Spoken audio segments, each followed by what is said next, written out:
नमस्कार। Good morning प्यारे साथियों, कैसे हैं आप सभी। उम्मीद करती हूँ सभी प्यारे साथी एकदम मस्त, शानदार, जिंदाबाद, जबरदस्त होंगे। मैं वर्षा आप सभी का स्वागत करती हूँ आपके अपने प्यारे परिवार रोजगार विद अंकित एप्लीकेशन पर। तो प्यारे साथियों, एलटी ग्रेड की जो आप लोगों की संस्कृत की क्लासेस हैं, इसमें साहित्य की क्लासेस चल रही हैं सुबह 10 बजे और व्याकरण कर रहे हैं हम लोग 1 बजे। तो आज थोड़ा सा क्लास आपकी 10 मिनट देरी से शुरू हो रही है, मैंने आपको ग्रुप में जानकारी दे दी थी, है ना। तो चलिए फिर आज के इस सेशन को हम शुरू करते हैं। हम अभी साहित्य में पढ़ रहे हैं नीति शतकम।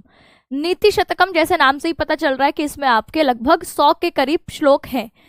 एग्जैक्ट संख्या की बात करें तो ये है 111 श्लोक, यानी एक है मंगलाचरण और बाकी 110 हमारे पास वैसे आपके अलग अलग पद्धतियों से जुड़े हुए श्लोक हैं। ये जो आपकी नीति शतकम रचना है, ये आपकी भर्तृहरि की रचना है ना। इसके रचयिता कौन है तो कहेंगे भर्तृहरि, है ना। भर्तृहरि की आपकी 3 रचनाएं हैं जिसको हम शतक त्रय कहते हैं। शतक त्रय यानी जहां पर 100 के करीब श्लोक हैं और वो लगभग 3 रचनाएं हैं। कौन कौन सी हैं तो आप कहेंगे नीति शतक है एक है आपकी श्रृंगार शतक और तीसरी है हमारे पास वैराग्य शतक। तो इसमें से हम लोगों को नीति शतकम पढ़नी है। इसमें आपके 111 श्लोक हैं। पद्धतियों के लेके एक डाउट मेरे पास कल आया था कि 10 पद्धतियां हैं कि 11 हैं, क्योंकि आपके कई जगह जो है वो 10 पद्धतियां लिखा होता है। तो अब इसमें आप ये देखिए कि वैसे तो 10 पद्धतियां ही हैं, एक जब हम ब्रह्म स्तुति मिला देते हैं, ब्रह्म स्तुति को मिला देते हैं तो ये मिलकर 11 बनती हैं, है ना। क्योंकि मैं आपका जो रेफरेंस यूज कर रही हूँ वो इग्नू का है और ये एक आपकी ऑथेंटिक वेबसाइट मानी जाती है। उसमें आपके ये 11 पद्धतियां लिखा हुआ है। तो अगर ऑप्शन में आपके पास 10 और 11 दोनों होती हैं तो आप वहां पर 11 कर सकते हैं। अगर 11 ऑप्शन में है ही नहीं तो फिर आप वहां 10 पद्धतियां कर सकते हैं, है ना। तो इस तरीके से इस क्वेश्चन का आंसर होगा। और इसका जो मंगलाचरण है वो आपको पता ही है, नमस्कारात्मक मंगलाचरण है ना। नमस्कारात्मक मंगलाचरण है और ब्रह्म की स्तुति उसमें की गई है। अब तक हमने इसके कितने श्लोक पढ़ लिए हैं, 20 श्लोक पढ़ लिए हैं, एक मंगलाचरण पढ़ लिया है ना। तो आज हम 21वें श्लोक से आपके पढ़ेंगे। चलिए, तो अब तक सभी साथी सेशन से जुड़ चुके हैं, तो अब हम शुरू कर सकते हैं। तो यहाँ पर देखें तो यहाँ पर विद्या की प्रधानता को दिखाया गया है। जैसे लिखा, शांति ही चेत कावचेन किम किम अरिभिः क्रोधो अस्ति चेत। यहाँ पर क्रोधो के यहाँ पर ही आप देखेंगे इस अ की जगह ये इस तरीके का चिन्ह आएगा, है ना। क्रोधो अस्ति चेत देहि नाम ज्ञाति ही चेत अनलेन किम यदि सुहृत तो आपके औषध ही किम फलम किम सर्व। यहाँ पर सर्प ही होगा, ठीक है, इसको सर्प ही कर लेंगे। किम सर्प ही यदि दुर्जनाः किम उ धन ही अगर विद्या अनवद्याः यदि। कहा व्रीड़ा चेत किम उ भूषण ही सुकविता यादि अस्ति राज्येन किम। तो ये आपका जो है वो आपका अगला 21वां श्लोक हम लोग देख रहे हैं। विद्वत पद्धति पढ़ रहे हैं। शुरुआत की जो आपके 14 श्लोक थे वो आपके जुड़े हुए थे मूर्ख पद्धति से, इसके अलावा एक मंगलाचरण था। फिर हमने कल 15वें श्लोक से आपके विद्वत पद्धति शुरू करी थी। तो उसी विद्वत पद्धति के क्रम में ही आपके ये श्लोक आता है जिसमें लिखा है, शांति ही चेत, शांति ही धन चेत। शांति ही क्या होती है आपके, अब यहाँ पर संधि कौन सी है, देखिए ये विसर्ग है। इस विसर्ग को पहले स आदेश होता है, फिर इस श को शुचुत्व संधि होकर आपके श आदेश हो जाता है। तो विसर्ग संधि प्लस आप कहेंगे शुचुत्व संधि होने से शांतिश्चेत बना है, ठीक है। तो शांति ही चेत यानी यदि क्षमाशीलता है, क्षमा का गुण है। शम धातु से आप 3 प्रत्यय करते हैं, ये हमारी शम धातु होती है, इससे हम 3 प्रत्यय करते हैं तो आपकी शांति ही गुण बनता है। और यहाँ शम धातु आपके माफ करने, क्षमा करने, शांत करने के अर्थ में आती है। तो यहाँ पर लिखा शांति ही चेत यानी यदि शांति है। कवचेन किम, तो कवच से क्या प्रयोजन, ठीक है। क्रीड़ा है नहीं, व्रीड़ा ही है, वो व्रीड़ा ही है ना, क्रीड़ा नहीं है। शांति ही चेत, तो शांति ही का अर्थ क्या हो गया, क्षमा अगर है तो क्षमा मतलब जैसे आप किसी को माफ कर पा रहे हैं, है ना, आपसे किसी ने कुछ लड़ाई की, आपको कुछ अपशब्द कहा, आपको कुछ, आपके साथ कुछ गलत किया, तो अब आप या तो एक तो ऑप्शन है उससे लड़ाई करें, और लड़ाई करेंगे तो इसमें खतरा आपको भी है ना, आपको नुकसान पहुंच सकता है, तो कवच आदि की जरूरत पड़ेगी। लेकिन अगर आप क्या है इसमें क्षमा कर देते हैं तो फिर कवच से क्या लेना, है ना, फिर रक्षा की जरूरत ही नहीं है, क्योंकि आप तो सामने वाले को माफ कर दे रहे हैं, क्षमाशीलता का गुण आप में है। तो यही लिखा, शांति ही चेत कवचेन किम, कवच से फिर क्या प्रयोजन, है ना, कवच से क्या प्रयोजन।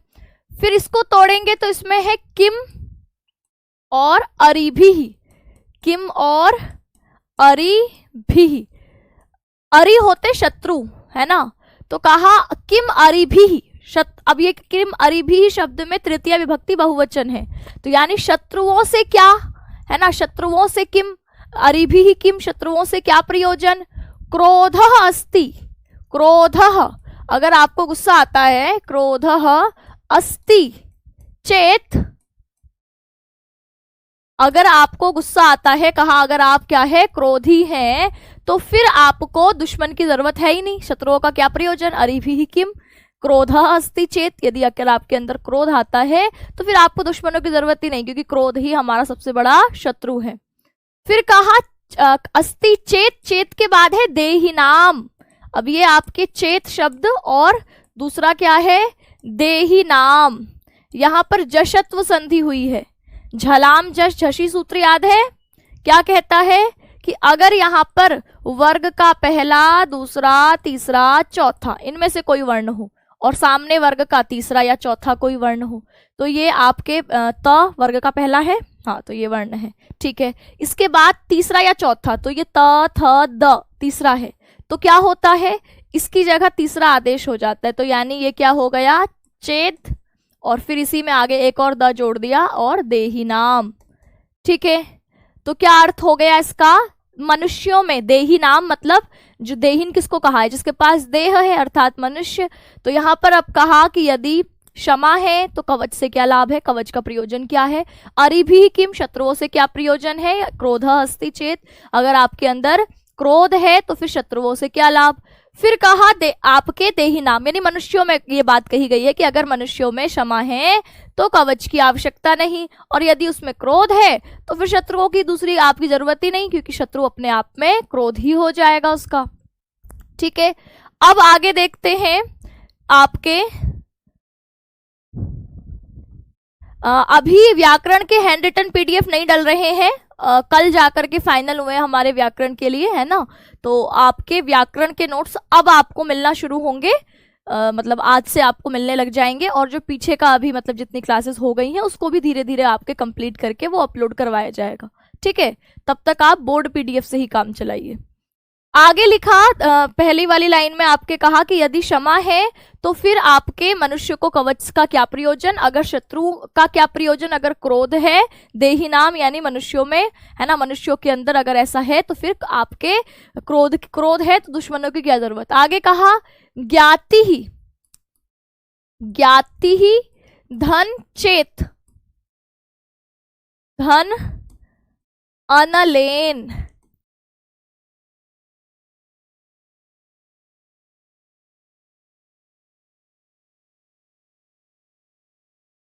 अनलेन, ठीक है, अनलेन। तो कहा कि ज्ञाति ही होते हैं जो आपके जानने वाले हैं, ठीक है, सगे संबंधी। तो ज्ञाति ही शब्द में भी आप कहेंगे ज्ञा धातु आप देखेंगे तो इससे जब आप तीन प्रत्यय करते हैं तो ज्ञाति ही शब्द बनता है। ज्ञाति ही यानी जिनको हम जानते हैं, जो हमारी जान पहचान वाले, जो हमारे सगे संबंधी हैं। अगर ये है तो कहा चेत, यदि ज्ञाति ही है, सगे संबंधी हैं, जानकार हैं, जानने वाले हैं, तो किम अनलेन, फिर आग का क्या करना है भाई, आग लगाने वाले तो है ही ना, तो कहा किम अनलेन, आग से क्या, अगर जानने वाले हैं ही, सगे संबंधी है ही, तो फिर आपको आग की जरूरत है ही नहीं, वो वैसे ही लगा देंगे, ठीक है। तो यहाँ पर आपके भर्तृहरि इस बात को बहुत पहले से जानते थे कि ज्ञाति ही चेत, यदि संबंधी कुटुंबीजन है तो अनलेन किम, अग्नि से क्या प्रयोजन है, आग लगाने के लिए वे काफी है।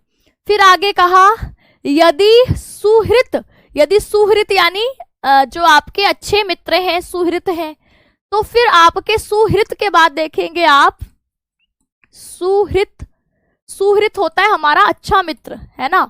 और फिर इसके साथ जोड़ा हुआ है दिव्य औषधि, दिव्य, अच्छा दिव्य शब्द के बाद भी है औषधि, औषधि, ठीक है। सुहृत होते हैं आपके अच्छे मित्र, ठीक है। तो आपके सुहृत क्या हो गए, जो आपके अच्छे मित्र हैं। तो अगर अच्छे मित्र हैं तो दिव्य औषधि किम, दिव्य औषधियों से फिर आपको क्या प्रयोजन, क्योंकि आपके जो मित्र हैं वही आपकी कष्ट में, परेशानी में आपके काम आ जाने वाले हो जाएंगे, ठीक है। तो आप क्या कहेंगे, ज्ञाति ही चेत, यदि संबंधी जन है तो अनलेन किम, अनल आग से क्या करना है। यदि सुहृत है, यदि एक सच्चा मित्र है आपके पास, तो दिव्य औषधि किम फलम, दिव्य औषधि का क्या फल, क्योंकि आपके जो मित्र जन है, सच्चे मित्र हैं, वो आपके हर कष्ट, हर परेशानी में आपके साथ खड़े होंगे, तो फिर दिव्य औषधि की आपको जरूरत ही नहीं है। संधि की बात करें तो सुहृत और दिव्य में आप फिर से देखेंगे, यहाँ पर बीच में जशत्व संधि हो गई, है ना। और यहाँ पर दिव्य और औषधि में बताओ कौन सी संधि है, कल हमने ये संधि पढ़ी है, बताओ। दिव्य और औषधि में हम देखें तो यहाँ पर कौन सी संधि हुई है, जल्दी जल्दी जल्दी बताइए। दिव्य और औषधि ही पद में कौन सी संधि है। देखिए दिव्य में क्या है, अ, आगे इसका योग किससे हो रहा है, औ से। कल हमने कौन सी संधि पढ़ी थी, वृद्धि। क्या कहती है, अगर प्लस के इस तरफ अ या आ हो और दूसरी तरफ एच, यानी ए भी हो सकता है, ओ भी हो सकता है, आई भी हो सकता है और औ भी हो सकता है, तो वृद्धि हो जाती है। वृद्धि में उच्चारण स्थान की समानता इससे मिलेगी, स्थाने अंतरतमः से, तो दिव्य औषधि ही आपको दिखाई दे रहा है। तो यानी यहाँ पर हमारी आप कहेंगे वृद्धि संधि हुई है, कौन सी, वृद्धि संधि। अच्छा संधि हो सकता है अभी आपने पहली बार पढ़ी हो और आप सीधे जब मैं साहित्य पढ़ाती हूँ तो वहां पहचान नहीं पा रहे हो, ऐसे बहुत सारे साथियों के साथ हो रहा होगा। तो यकीन मानिए सबके साथ ऐसा ही होता है। जब मैं भी शुरुआत में संधि पढ़ी थी तो उसको एकदम से पहचानना नहीं आता। हम जब बहुत ज्यादा प्रैक्टिस कर लेते हैं तो तुरंत आपकी वो प्रैक्टिस में जब चीजें आ जाती हैं तब जाकर के ऐसा होगा कि पहली नजर में आप देखते ही ये बता पाओगे कि यहाँ यण संधि है कि वृद्धि है कि गुण है कि अयादि कौन सी है। तो अभी अगर नहीं भी कर पा रहे हो तो परेशान नहीं होना कि भैया हमें तो समझ ही नहीं आ रही संस्कृत, हम तो छोड़ रहे हैं, ऐसा नहीं करना। धीरे धीरे आप देखेंगे, 2-4-5 महीने लगातार पढ़ेंगे तो अपने आप वो चीजें जो एक तो नियम अभी आपको प्रॉपर आना चाहिए। लघु सिद्धांत कौमुदी में जो जो संधि पढ़ाई जा रही है उसके नियम बिल्कुल दिमाग में स्पष्ट होंगे। साहित्य पढ़ते रहेंगे तो धीरे धीरे अभ्यास से साहित्य की पंक्तियों में भी संधि कहाँ पर कौन सा है, जब समास पढ़ेंगे व्याकरण में तो यहाँ समास कौन सा है, वो सब आप पहचानने लगेंगे, ठीक है। चलिए, तो अब यहाँ पर कहा कि यदि संबंधी है तो आग का क्या प्रयोजन, यदि मित्र है तो फिर हमें दिव्य औषधियों से क्या लाभ। तो यदि परिवारजन है तो संपत्ति के नाश के लिए अग्नि की आवश्यकता नहीं, क्योंकि परिवार वाले अपने ही आपके जो है वो आग लगाने के लिए काफी होते हैं। और यदि सच्चा मित्र है तो औषधियों की आवश्यकता नहीं है, क्योंकि सच्चा मित्र आपकी दुख को दूर करने वाला होता है। आगे कहा किम सर्पहि, किम सर्पहि,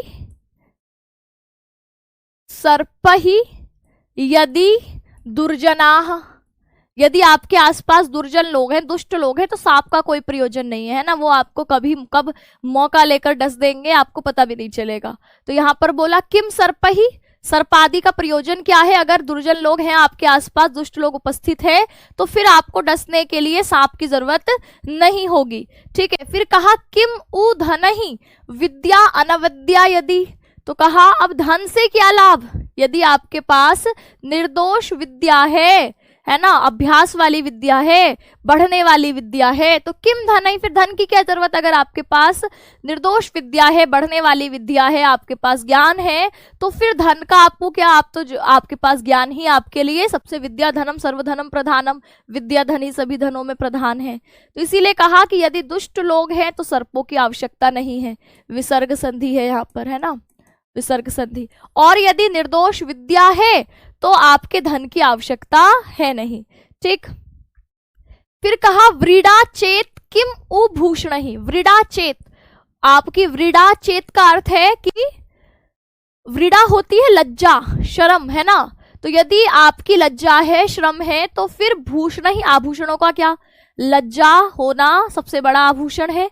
तो कहा कि ये व्रीड़ा चेत, अगर व्रीड़ा है तो फिर किम भूषण ही, फिर आभूषणों का क्या प्रयोजन है ना, आभूषणों का कोई प्रयोजन ही नहीं है।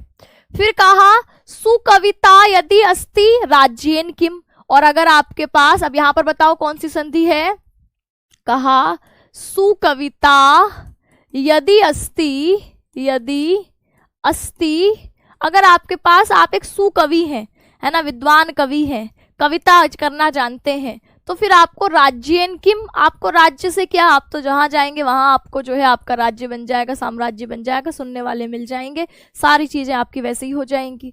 तो इसीलिए कहा यदि सुकविता अस्ति, यदि सुकविता काव्य रचना की क्षमता आप में है, शक्ति है, तो फिर आपको राज्य के पीछे आप क्या भाग रहे हैं, राज्य से आपको क्या प्रयोजन है।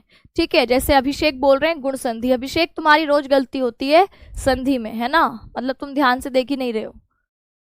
बाकी लोगों ने सही बताया, जैसे सुनील ने सही बताया, प्रतिभा ने सही बताया है, और शिवानी और आपकी नीतो, निक्की, ठीक है, बाकी सब लोग सही बता रहे हैं, है ना। भाई तुम क्या कर रहे हो अभिषेक, यदि अस्ति में आप कहोगे यण संधि है, यण संधि है ना, ई के बाद अ है तो ई की जगह य, तो ये द्य हो गया है, और द्यस्ति इस तरीके से दिखा रहा है।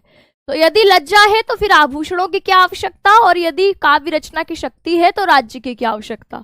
तो इन चारों पंक्तियों के अर्थ को मिला दें तो भर्तृहरि जी यहाँ बताते हैं कि यदि किसी के पास क्षमा है, क्षमा करने की शक्ति है, तो कहा कि उसको कवच की कोई आवश्यकता नहीं। यदि क्रोध है तो उसको शत्रुओं की कोई कमी नहीं, है ना, उसका क्रोध ही सबसे बड़ा शत्रु है। कहा यदि परिवारजन है तो फिर अग्नि का क्या प्रयोजन है, अग्नि का क्या है, वो अकाफी है। और यदि सच्चा मित्र है तो फिर दिव्य औषधियों की जरूरत नहीं, वो आपके साथ खड़ा ही है। दुष्ट जन सर्पों से भी अधिक घातक है, अगर दुष्ट जन आपके करीब है तो सर्पों का कोई काम ही नहीं वहां, इसीलिए जहां दुष्ट जन है वहां अन्य सर्वनाशक वस्तु की कोई आवश्यकता ही नहीं। विद्या सबसे बड़ा धन है, यदि वह है तो और धन की कोई आवश्यकता ही नहीं, विद्या धनम सर्वधन प्रधानम। यदि लज्जा रूपी आभूषण है तो फिर दूसरे आभूषणों की क्या आवश्यकता है, और यदि किसी के पास सुंदर कविता की शक्ति है तो उसे किसी राज्य की आवश्यकता ही नहीं। तो एक कुल मिलाकर यह आपके इस श्लोक का पूरा अर्थ हो गया कि शांति ही चेत कवचेन किम, शांति है तो कवच से क्या करोगे, किम अरिभि ही क्रोधो अस्ति चेत, अगर आपके दुश्मनों से क्या प्रयोजन, अगर क्रोध है आप देही नाम मनुष्यों के अंदर तो ज्ञाति ही चेत, ज्ञाति ही चेत अनलेन किम, अगर जानने वाले सगे संबंधी है तो आग का क्या प्रयोजन। यदि सुहृत दिव्य औषधि किम फलम, यदि सुहृत है तो दिव्य औषधियों के फल का क्या प्रयोजन है। किम सर्प ही यदि दुर्जना, क्या सर्पों का प्रयोजन है यदि आपके आसपास दुर्जन है। किम उ धन ही विद्या अनवद्या, यदि किम और क्या और किसी धन से अगर विद्या आपके पास अनवद्य यानी निर्दोष विद्या है तो। व्रीड़ा चेत किम भूषण ही, अगर लज्जा है तो फिर आभूषणों का क्या करोगे। और सुकविता यदि अस्ति राज्येन किम, अगर सुकविता है, एक सुकवि आप है, अच्छी कविता करने की शक्ति आप में है, तो फिर आपको बाकी राज्य आदि के लाभ से क्या प्रयोजन है। अन्वय देखेंगे, देहि नाह, तो यहाँ पर मनुष्यों के अंदर क्या है, कहा शांति ही चेत, शांति अगर है, क्षमा करने की अगर गुण है तो कवचेन किम, कवच से क्या, क्रोध चेत अस्ति, क्रोध अगर है तो अरिभि ही किम, दुश्मनों का क्या, ज्ञाति ही चेत, सगे संबंधी है तो अनलेन किम, अनल आग का क्या प्रयोजन। यदि सुहृद यदि मित्र है तो दिव्य औषधि किम फलम, दिव्य औषधि का क्या फल है। यदि दुर्जन, यदि आपके पास दुर्जन है तो सर्प ही किम, सांप की क्या जरूरत। यदि अनवद्या विद्या, यदि अनवद्य निर्दोष विद्या है तो धन ही किम, धन से क्या। व्रीड़ा चेत, अगर आपके अंदर लज्जा है तो भूषण ही किम, आभूषणों से क्या। यदि सुकविता अस्ति, यदि आप एक अच्छे कवि हैं, अच्छी कविता रखने की क्षमता है तो राज्येन किम, तो राज्य से आपको क्या लाभ। ठीक है, इसी की और पूरी विस्तार से व्याख्या भी यहाँ दे रखी है जिसको आप बाद में पढ़ भी सकते हैं। भावार्थ है कि अगर किसी व्यक्ति के पास क्षमा रूपी श्रेष्ठ गुण है तो उसे फिर अपनी रक्षा की चिंता ही नहीं करनी चाहिए, है ना, क्योंकि वही उसका कवच बन जाएगा। और यदि वह क्रोधी है तो उसे शत्रु का अभाव नहीं, क्योंकि क्रोध से बढ़कर दूसरा कोई शत्रु ही नहीं होता। दायाद सभी तो संपत्ति के विनाशक होते हैं। दायाद यानी जो जानने वाले हैं वही सभी संपत्ति के विनाशक होते हैं। यदि किसी व्यक्ति के पास ऐसे कुटुंबी जन है तो संपत्ति विनाश के लिए फिर अग्नि की आवश्यकता ही नहीं होगी। और यदि मनुष्य के पास अच्छा मित्र है तो दिव्य औषधियों की आवश्यकता नहीं होगी, क्योंकि सन्मित्र, अच्छा मित्र सभी विपत्तियों को दूर करने वाला होता है। दुष्ट व्यक्ति सर्पों से अधिक घातक होते हैं, अतः जहां दुष्ट व्यक्ति हो वहां सर्पों की, सांपों की आवश्यकता नहीं होती। विद्या सबसे बड़ा धन है। यदि किसी व्यक्ति के पास निर्दोष विद्या हो तो उसे अन्य धन की कोई आवश्यकता नहीं। इसी प्रकार लज्जा रूपी आभूषण के रहते अन्य आभूषणों की कोई आवश्यकता नहीं है। व्याकरणिक टिप्पणी देखें तो लिखा सुहृत शोभनम हृदयम यस्य सह। तो सुहृतम शोभनम यस्य सह, जिसका हृदय कैसा है तो कहा सुहृत, सुंदर हृदय वाला जो है उसको यहाँ पर कहा। तो यहाँ पर ये दोनों पद मिलकर के अन्य की तरफ इशारा कर रहे हैं। सुहृत में सु शब्द है, सु मतलब सुंदर, शोभनम है ना, हृत मतलब हृदय, जिसका हृदय बड़ा सुंदर है। और ऐसा बोलने से यहाँ पर मित्र की तरफ इशारा हो रहा है, तो इसलिए बहुव्रीहि समास। शांति ही में आपने देख ही लिया, शम धातु से तिन प्रत्यय किया गया है। ऐसा ही आप हिंदी में कुछ इसी तरीके का दोहा भी देखते हैं कि जैसे कबीरदास जी कहते हैं कि जहाँ दया तह धर्म है, लोभ जहाँ तह पाप, जहाँ क्रोध तह काल है, जहाँ क्षमा तह आप। तो ये उसी से समानता रखता हुआ श्लोक भर्तृहरि का आपने देखा। अब देखिए आगे चलते हैं। 21वां श्लोक आपने कंप्लीट किया, 22वां श्लोक हम कर रहे हैं। 22वां श्लोक कहता है लोक व्यवहार में साफल्य प्राप्ति के लिए कुछ गुणों की आवश्यकता होती है। इन्हीं का निर्देश करते हुए भर्तृहरि कहते हैं दाक्षिण्यम स्वजने, दया परिजने, शाठ्यम सदा दुर्जने, प्रीति ही साधु जने, नयोः नृपजने, विद्वत जने च आर्जवम, शौर्य शत्रुजने, क्षमा गुरुजने, कांता जने धृष्टता, ये चैवं पुरुषाः कलासु कुशलाः तेषु एव लोक स्थितिः। तो अब यहाँ पर हम इसका एक एक लाइन करके अर्थ देखते हैं।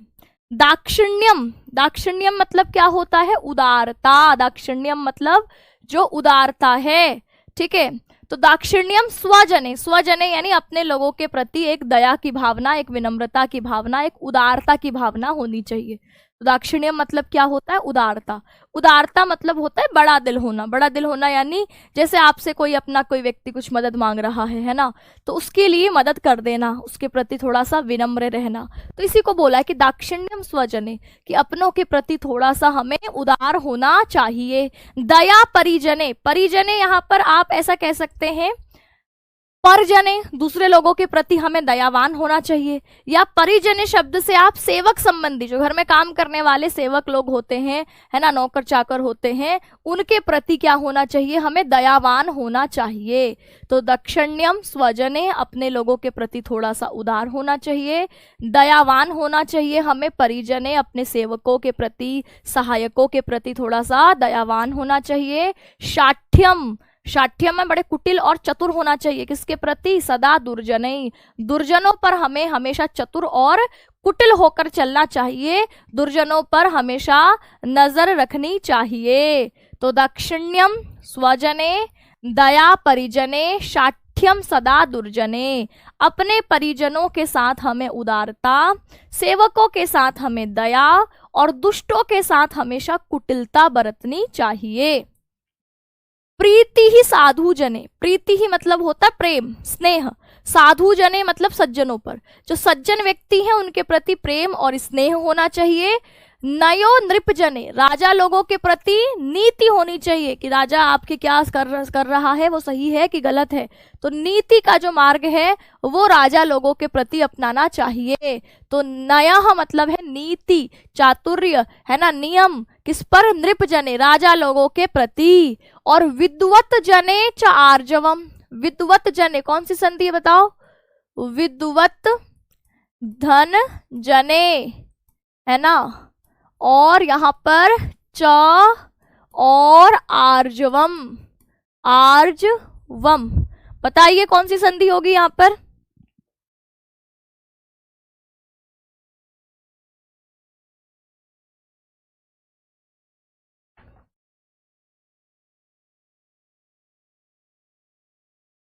विद्वत जने में आप देखेंगे कि यहाँ पर ये जो त है ये इसमें बदल गया है, ज में बदल गया है, ठीक। तो ये आपका सबसे पहले इसमें जशत्व संधि होती है, क्योंकि ये वर्ग का पहला, दूसरा, तीसरा, चौथे का योग जब तीसरे या चौथे से होता है, तो ये च छ ज तीसरा है, तो यहाँ पर भी तीसरा आ जाता है, यानी ये बन जाता है विद्वद, ये बन जाता है विद्वद, और फिर बन गया जने। अब यहाँ पर एक और संधि हो जाती है शुचित्व संधि। ये व्यंजन संधि में आप देखोगे ना, वहां पहले इसमें झलाम झशी से जशत्व संधि होती है, फिर इसमें शुचित्व संधि से ये द है, तो ये च वर्ग के तीसरे वर्ण च छ ज में बदल जाता है। ये त थ द तीसरा है, तो च छ ज तीसरा, शुचित्व संधि हो जाती है। तो इस प्रकार शुचित्व संधि होने से ये विद्वत ज्वने आपको दिख रहा है, व्यंजन संधि के 2 सूत्र इसमें अप्लाई होते हैं। ठीक है, और आगे कहा च आर्जवम पद में देखेंगे तो च में अ है, आर्जवम में आ है, दोनों तरफ एक जैसे वर्ण है, एक जैसे वर्ण होते हैं तो हमारे पास दीर्घ संधि होती है। ये तो आप पढ़ चुके हैं। ठीक, तो कहा प्रीति ही साधु जने, सज्जनों के प्रति स्नेह प्रेम, नयो नृप जने, राजा के प्रति नीति, विद्वत जने च आर्जवम, विद्वान लोगों के प्रति सरलता, आर्जवम होता है सरलता, है ना, तो आपके आर्जवम यानी सरलता, एक सच्चाई किसके प्रति, कहा विद्वत जने च, विद्वानों के प्रति। तो सज्जनों के प्रति प्रेम, राजाओं के प्रति नीति, विद्वानों के प्रति सरलता रखनी चाहिए।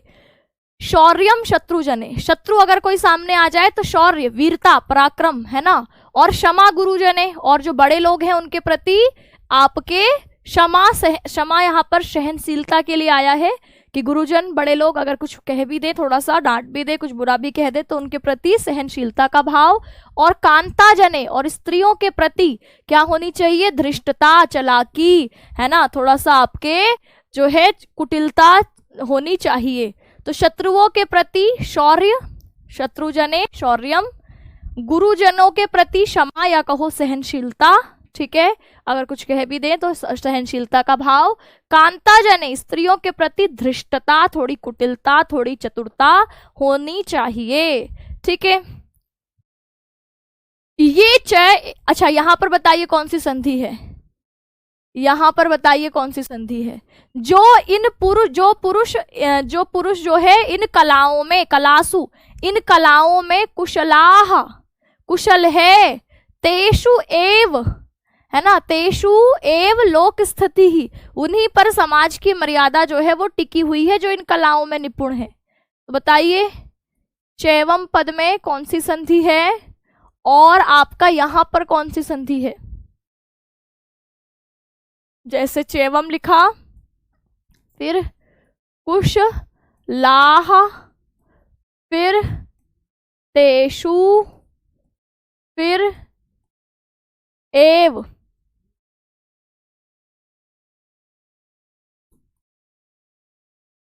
तेषु एव, बताइए कौन सी संधि है यहाँ पर। चैवम पद में आपने क्या बताया कि च धन एवं, तो हमने कल ही ये संधि पढ़ी है कि अ का योग ए से होता है। ये गुण संधि कहने वाले कौन है, अर्पिता, इसे तुम 1 बजे वाली क्लास नहीं ले रही हो क्या, अनामिका, ये भी गुण संधि बता रही हैं। एक चोटी रहती है तब गुण होगी, अगर 2 चोटी है, 2 मात्राएं हैं तो गुण कैसे हो जाएगी, वृद्धि होगी, कल ही पढ़ी है। कल आपने सूत्र क्या पढ़ा है, वृद्धि रेची, क्या कहता है, अ या आ का योग एच यानी आपके ए ओ आई औ से होगा, तो वृद्धि संधि होकर यहाँ पर वृद्धि हो जाएगी। वृद्धि का मतलब है या तो आ आएगा या आई या औ, मैंने कहा था ये डबल मात्रा वाले होते हैं, तो यहाँ पर आप कैसे इसको गुण संधि कह सकते हैं, ये अ है यहाँ से और यहाँ से आपका ए है, अ और ए मिलकर यहाँ पर वृद्धि होकर आई चैवम बन जाता है। तो ये कौन सी संधि है, वृद्धि संधि, वृद्धि रेची सूत्र से। कुशलाह तेषु, विसर्ग का स हो गया है आगे त रहने पर, विसर्ग संधि।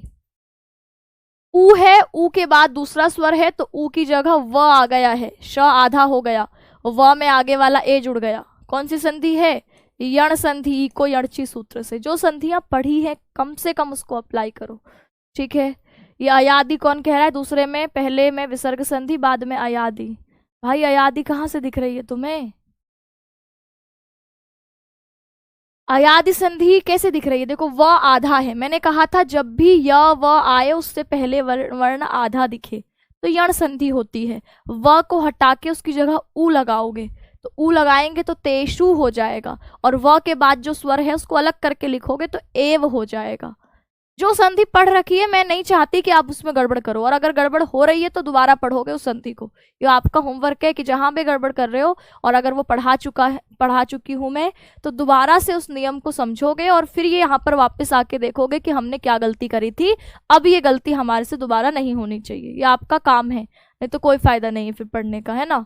तो देखो लिखो कि ये चेवम पुरुषाह, तो जो कोई भी पुरुष ऐसे हैं, इस प्रकार हैं, इन गुणों से युक्त हैं, जो गुण अभी ऊपर बताए गए हैं उनसे युक्त हैं, इन कलाओं में कुशल हैं, है ना। कलासु कुशलाह, इन कलाओं में जो है आपके निपुण हैं, कुशल हैं, तो तेषु एव लोक स्थिताः, उन पर ही क्या है, लोक की स्थिति, संसार की स्थिति, संसार की मर्यादा उन्हीं पर टिकी हुई है।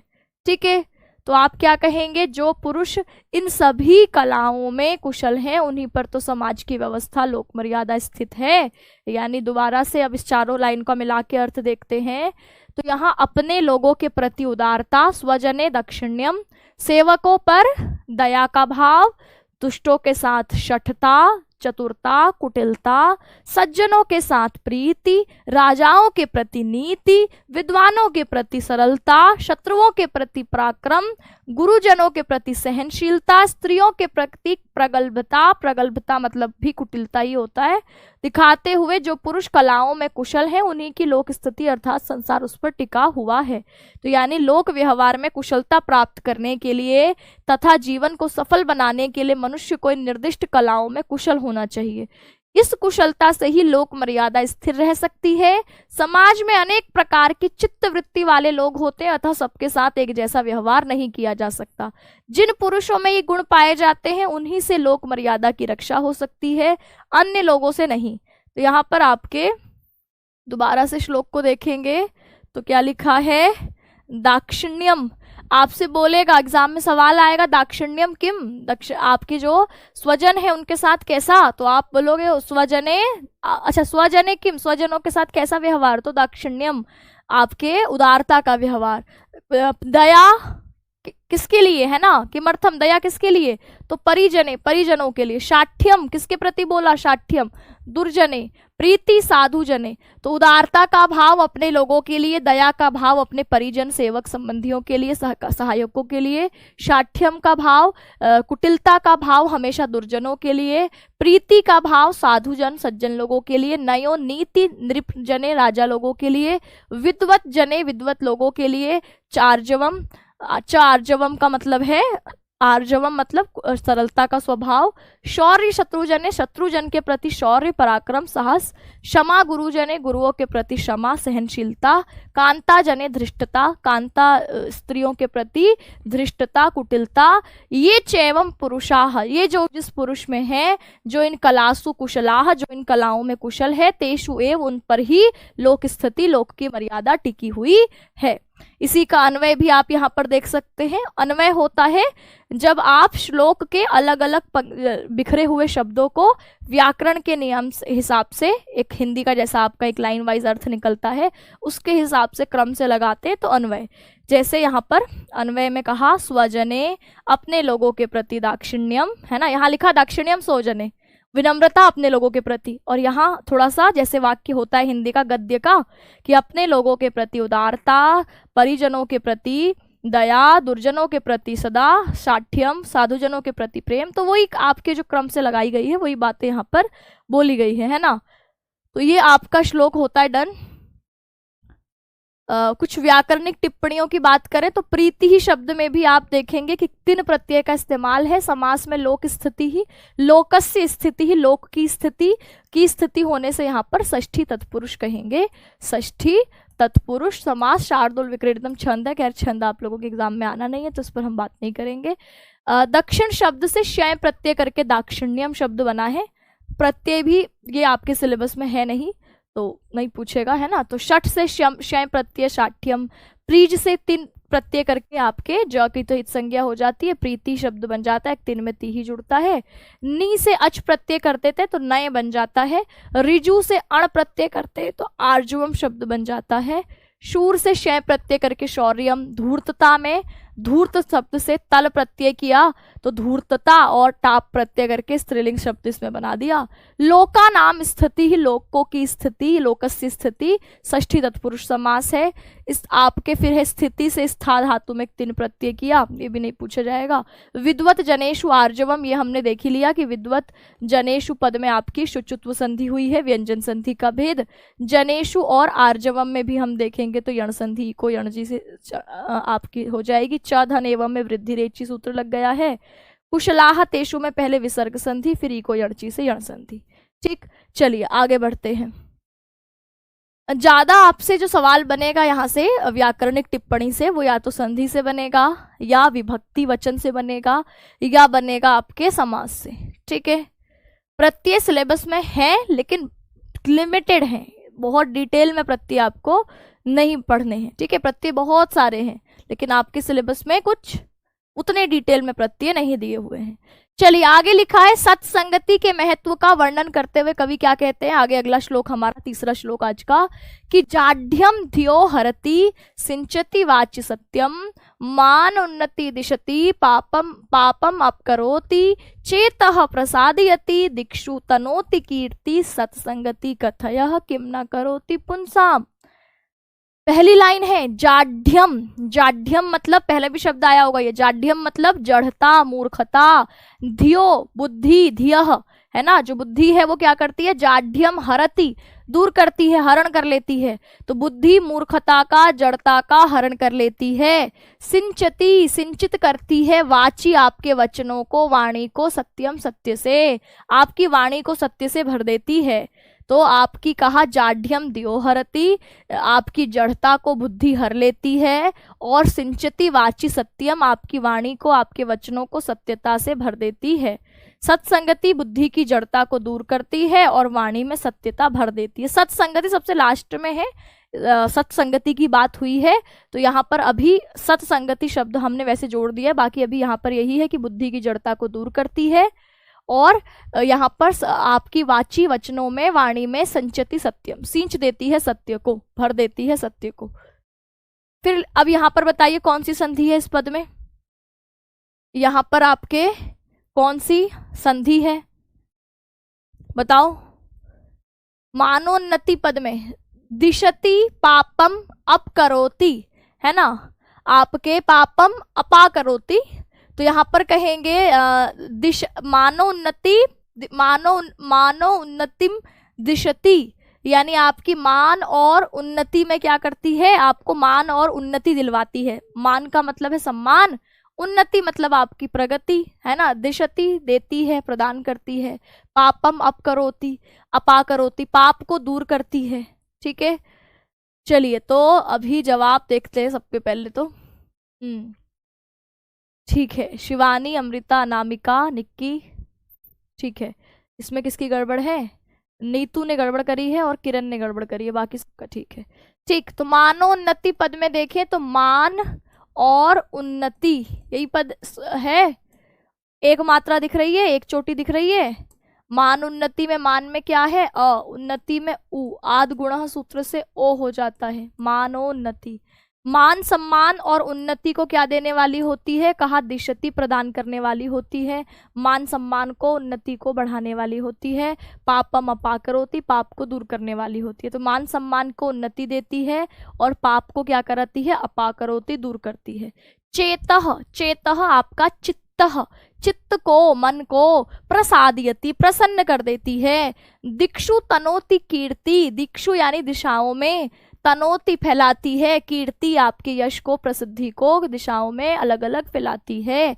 तो चेतः चित्त को, मन को, प्रसादयति प्रसन्न करती है, दिक्षु दिशाओं में, तनोति फैलाती है, कीर्ति ही कीर्ति को।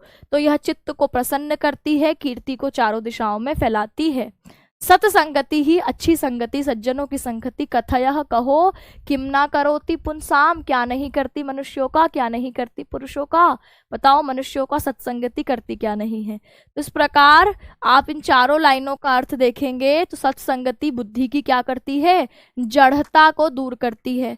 बुद्धि, अगर आपके साथ में कोई ऐसा व्यक्ति है जो कैसा है, विद्वान है, सज्जन है, पढ़ने लिखने में अच्छा है, तो आप भी देखोगे उसकी संगत में आकर के थोड़े टाइम बाद आप भी उसकी तरह थोड़ा सा, आपकी बुद्धि की मूर्खता, जड़ता भी दूर होगी। तो इसलिए कहा सत्संगति बुद्धि की जड़ता को, मूर्खता को दूर करती है। अगर साथ वाला अच्छा है तो हमारे उसकी संगति का प्रभाव हम पर पड़ता है, वो अच्छा से सबसे बात करता है, सत्य बोलता है ना, अच्छे आचरण वाला है तो हम भी वैसे बन जाते हैं। तो वाणी में सत्यता को सत्संगति स्थापित करती है, सम्मान को बढ़ाती है। अच्छे लोगों के साथ रहकर आपका सम्मान बढ़ता है ना। आपके अंदर बुरी भी आते होंगे तो उनको दूर करने वाली होती है, यानी पाप, ऐसी अच्छी संगति पाप को दूर करती है, आपके मन को प्रसन्न रखती है, चित्त को प्रसन्न करती है और दिशाओं में आपकी कीर्ति प्रसिद्धि को फैलाती है। तो कहो सत्संगति मनुष्यों के लिए क्या नहीं करती। तो इस प्रकार यहाँ सत्संगति की बात यहाँ पर की गई है। तो आप कहेंगे कि जो सत्संगति है वह क्या करती है, जाड्यम धियो हरति, बुद्धि की मूर्खता को बुद्धि की हर लेती है, दूर कर लेती है। सिंचति वाची सत्यम, वाणी में सत्यता सिंचित कर देती है, भर देती है। मान उन्नति दिशति, मान सम्मान को उन्नति देती है और आपके पापम अपाकरोति, पाप को दूर करने वाली होती है। चेतः प्रसादयति, चित्त को प्रसन्न करने वाली। दिक्षु, दिशाओं में तनोति, फैलाती है कीर्ति को, प्रसिद्धि को। सत्संगति, अच्छी संगति। कथया, कहो। किम ना करोति पुंसाम, क्या नहीं करती मनुष्यों का। तो इस तरीके से आपके इसका पूरा अर्थ हो जाएगा। ठीक है, तो अब यहाँ पर जो है धीयः शब्द जो है वो कैसा है, तो कहा धीयः शब्द आपके बुद्धि का षष्ठी विभक्ति एक वचन का है कि बुद्धि की जड़ता को दूर करती है। मानस्य उन्नतिम, मान की उन्नति को, तो यहाँ पर षष्ठी तत्पुरुष, मानस्य पद में षष्ठी है तो षष्ठी तत्पुरुष समास। अगर हम संधि की दृष्टि से देखें तो मान और उन्नति में गुण संधि हुई ही है ना, गुण संधि हुई है। और अगर प्रत्यय की बात करें तो मन शब्द में घय प्रत्यय लगकर मानः, और उन्नति की बात करें तो उत उपसर्ग है, नम धातु से तिन प्रत्यय करके उन्नति ही शब्द बना है।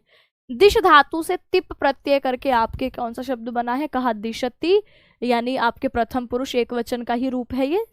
जैसा तिप तस्जी करते हैं ना, तो तिप प्रत्यय यानी लट लकार प्रथम पुरुष एक वचन का ही रूप है।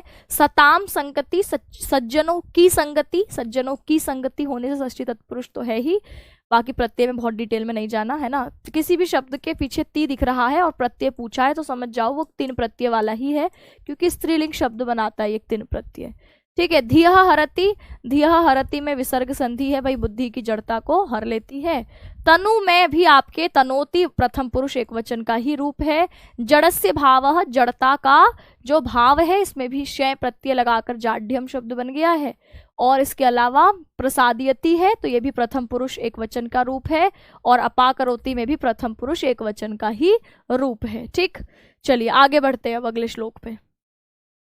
कहते हैं जयंती ते सुकृतिनो रससिद्धाः कवीश्वराः, नास्ति तेषां यशः काये जरा मरणम मरणजम भय। ठीक है, इसका अर्थ क्या है, जयंती, जयंती यानी हमेशा जय होती है, विजय होती है ना। सुकृतिनो, सुकृतना होते हैं जो पुण्यशाली लोग हैं, पुण्य करने वाले लोग हैं, सज्जन लोग हैं। ते वे रससिद्धाः कवीश्वराः, तो वे रस में सिद्ध जो कवि लोग हैं, उनके जो आपके पुण्यवान हैं, वे हमेशा जयंती जीते रहते हैं, अमर रहते हैं।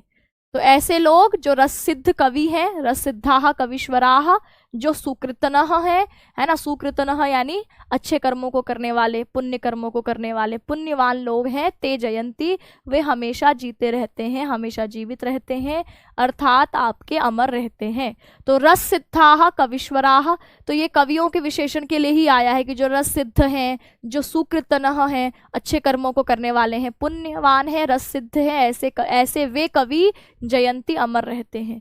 तो वे पुण्यवान रस सिद्ध कवि सदा विजय रहते हैं, सदा अमर रहते हैं। नास्ति, कौन सी संधि है बताओ, नास्ति पद में पदे कह संधि ही, इस पद में कौन सी संधि है, तेषाम उनको यशः काये जरा मरणम भयः, तो कहा उनकी काया, उनके शरीर को जरा और बुढ़ापे और मरणम, मरने का भयम नास्ति, नहीं है। उनको उनके शरीर बूढ़ा हो जाएगा, मर जाएगा, उसका कोई भय नहीं है, क्योंकि वो तो वैसे ही अमर हैं। रस सिद्ध जो कवि लोग हैं, पुण्यवान लोग हैं, इनको आपके कहा जरा मरण का भय नहीं होता, है ना। ये तो जयंती, हमेशा जीते रहते हैं। हाँ, न धन अस्ति पदे दीर्घ संधि, है ना। तो कहा आपके जरा मरणजम, जरा और मरण बुढ़ापे से उत्पन्न जो भय है वह इनको नहीं होता। इनके यश रूपी शरीर को ना तो वृद्धावस्था का और ना ही मृत्यु का कोई भय होता है।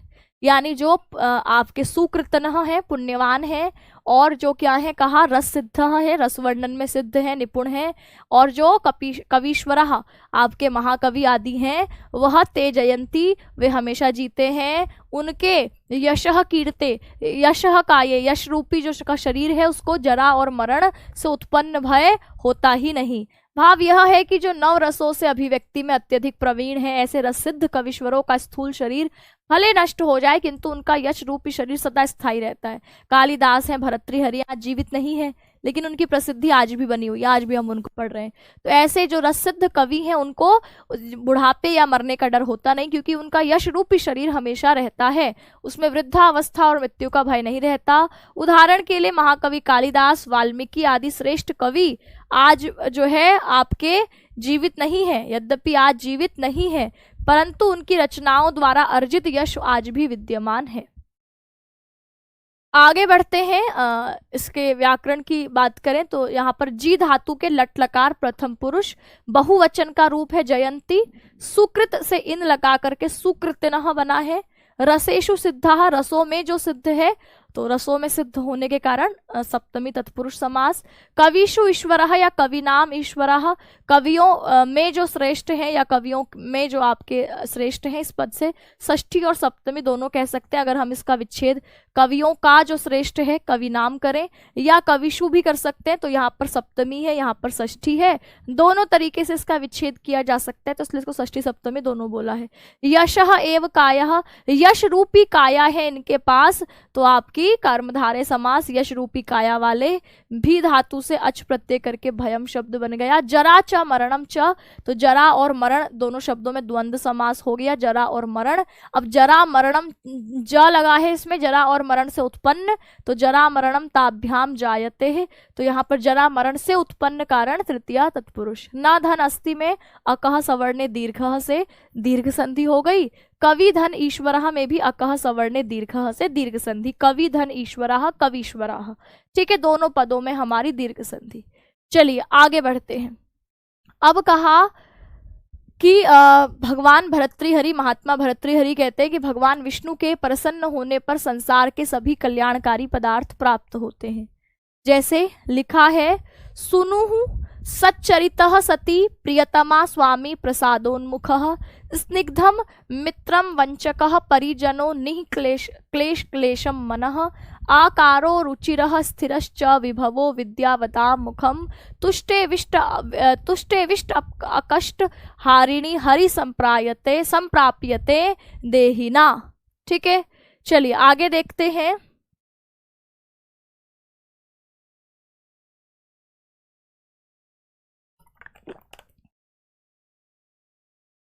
सुनुहु सच्चरितः, सुनुहु का अर्थ होता है पुत्र, बेटा, संतान। सच्चरितः यानी अच्छे चरित्र वाला। सती प्रियतमा स्वामी, और जो आपकी पत्नी है वह कैसी हो, तो कहा पतिव्रता हो, सती हो, प्रियतमा हो, है ना।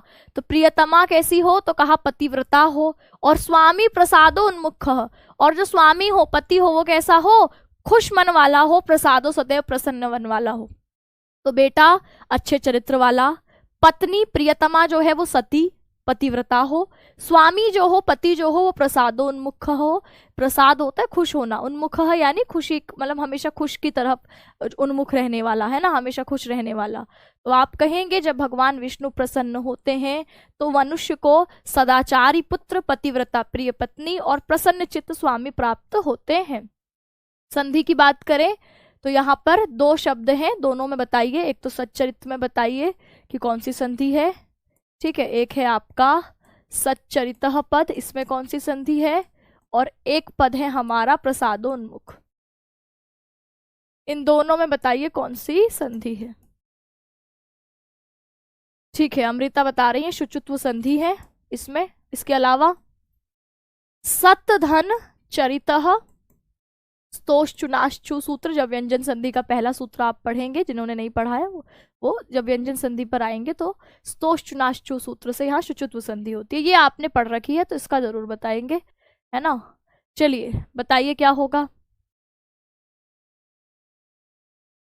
ठीक है, और बाकी लोग? प्रसादोन्मुख, क्या कहेंगे? प्रसाद धन उन्मुख। प्रसाद में अ, उन्मुख में उ, अ और उ क्या होता है? ओ, तो क्या हो गया? प्रसादोन्मुख, यानी एक मात्रा है, एक चोटी है, प्रसादोन्मुख में। जैसे सूर्य धन उदय, सूर्योदय, महाधन उदय, महोदय। ठीक है, तो ऐसे ही यहाँ पर भी आपका क्या होगा? प्रसादोन्मुख, प्रसादोन्मुख। तो ये गुण संधि का एग्जाम्पल है।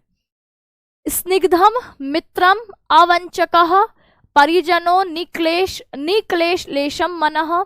स्निग्धम मित्रम, स्निग्धम मित्रम मतलब स्नेही मित्र।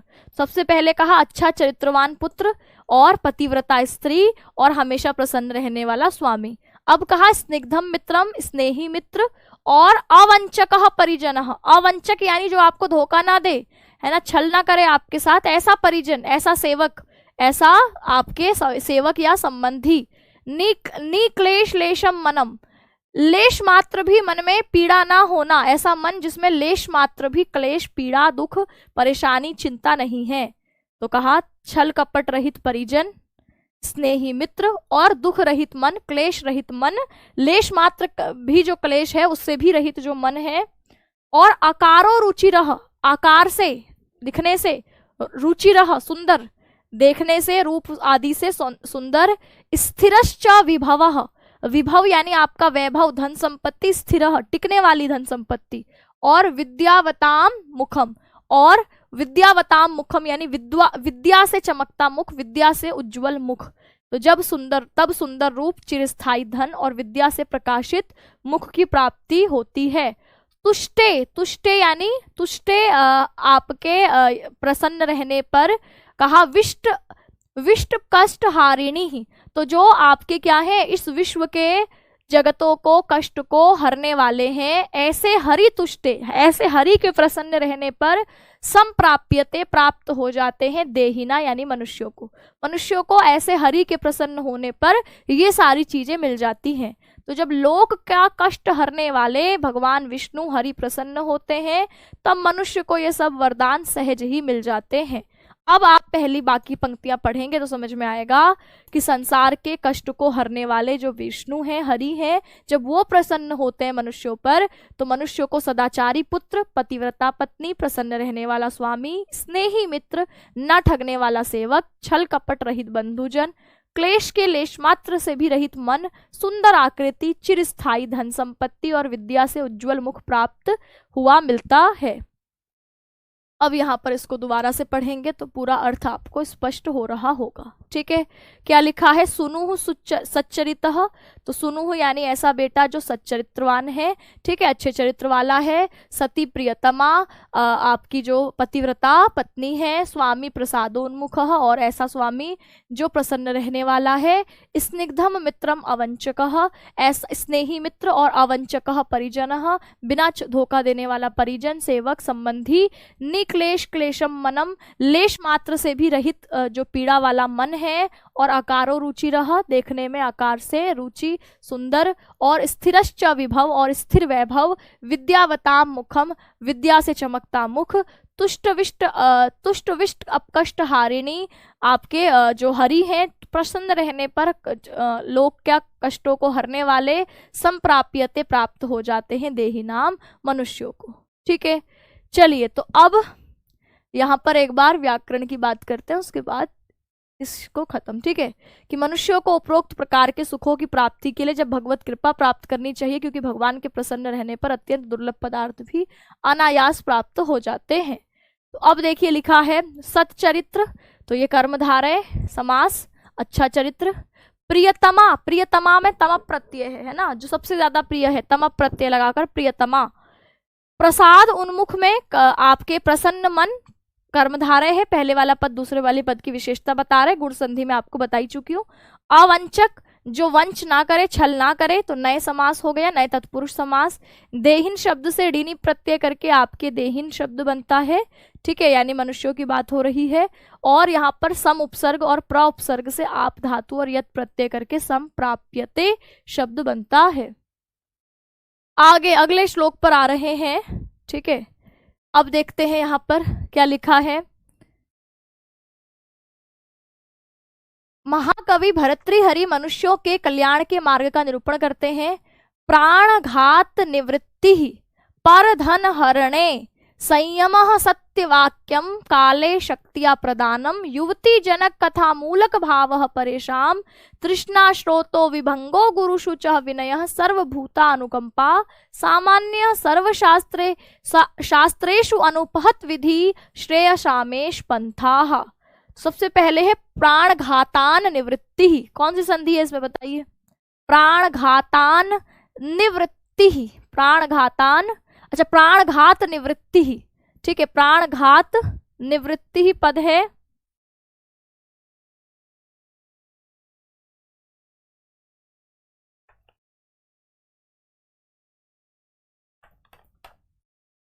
प्राणघातान यानी प्राणों को मारने वाले, यानी हिंसा करने वाले, है ना।